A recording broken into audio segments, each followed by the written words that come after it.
राधे राधे दोस्तों, आज हम बात करेंगे महाभारत युद्ध क्यों हुआ। कृष्ण के रहते हुए महाभारत का युद्ध क्यों हुआ, क्या आपको पता है? इसके विषय में सभी लोगों के मत में यही होता है कि धर्म की विजय के लिए, अधर्म का नाश के लिए ही श्री कृष्ण ने यह सारी की सारी व्यवस्था की थी।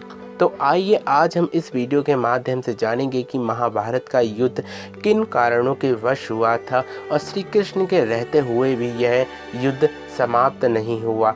अन्यथा श्री कृष्ण कुछ भी कर सकते थे, इस युद्ध को रोक भी सकते थे, फिर भी इस युद्ध को होने क्यों दिया। तब हम अब बात करते हैं। सबसे पहले कृष्ण का एक ही नारा है और सभी संतों का भी यही नारा है कि यदा यदा ही धर्मस्य ग्लानिर्भवति भारत अभ्युत्थानं धर्मस्य तदात्मानं सृजाम्यहम् पवित्राणाय साधूनां विनाशाय दुष्कृता धर्म संस्थापनार्थाय संभवामि युगे युगे।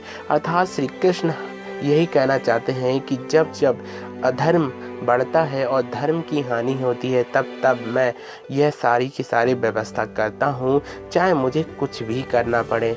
तो यह निष्कर्ष हम बता सकते हैं कि श्री कृष्ण ने महाभारत का युद्ध सबसे पहले तो एक नारी की सम्मान के लिए करवाया था। दूसरा, श्री कृष्ण ने यह युद्ध इसलिए भी कराया था कि दुर्योधन और उसके मामा श्री बहुत ही ज़्यादा अनर्थ करते थे अपनी प्रजाओं पर, जिसके कारण यह युद्ध उसके कारण भी हुआ।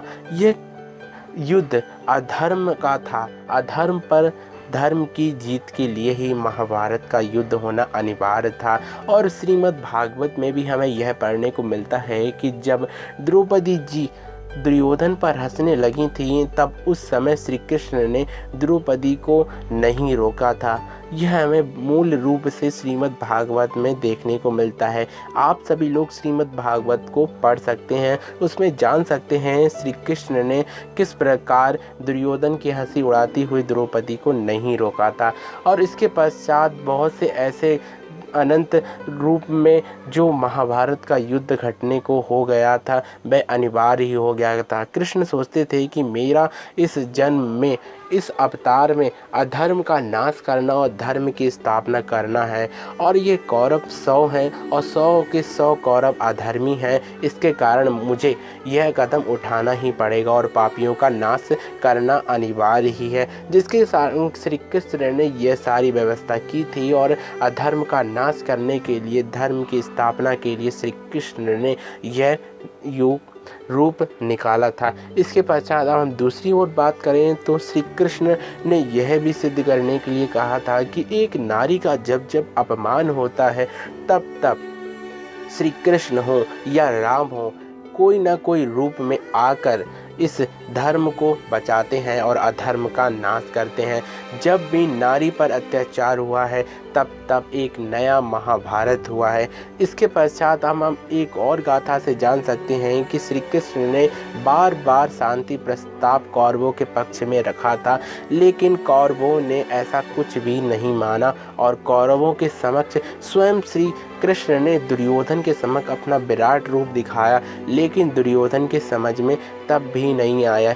एक और अर्जुन के समक्ष श्री कृष्ण ने जब विराट रूप दिखाया तो श्री कृष्ण को वह प्रणाम करने लगते हैं, तो दूसरी ओर जब दुर्योधन को श्री कृष्ण ने विराट रूप दिखाया, तब उसने श्री कृष्ण को केवल साधारण मानव ही समझा। इससे यही सिद्ध होता है कि पापी कितना भी पापी क्यों ना हो, जब तक कि उसका पतन नहीं हो जाता है, तब तक वह मानता ही नहीं है।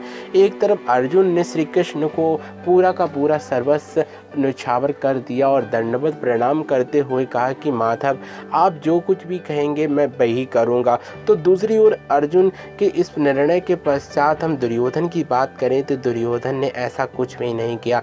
अंत में श्री कृष्ण को बंदी ही बनाना चाहता था, जिसके कारण महाभारत का युद्ध तो अनिवार्य ही था। श्री कृष्ण ने स्वयं धर्म की स्थापना के लिए ऐसा करना अनिवार्य ही समझा, जिसके कारण महाभारत का युद्ध होना ही था। धर्म पर अधर्म की, जो भी लोग कहते हैं कि धर्म पर विजय प्राप्त हुई है, तो यही सिद्ध होता है कि श्री कृष्ण हमेशा धर्म की ही जीत के लिए, धर्म की ही स्थापना के लिए नए एक ऐसे कदम उठाते हैं जिसके कारण धर्म की स्थापना हो सके और सभी लोग अपने मन कर्म वचन से श्री कृष्ण में लग सकें। तो इसी वीडियो के संग अलविदा लेते हैं, एक नई गाथा के संग फिर से हाजिर होंगे, एक नए सीक्रेट्स के संग।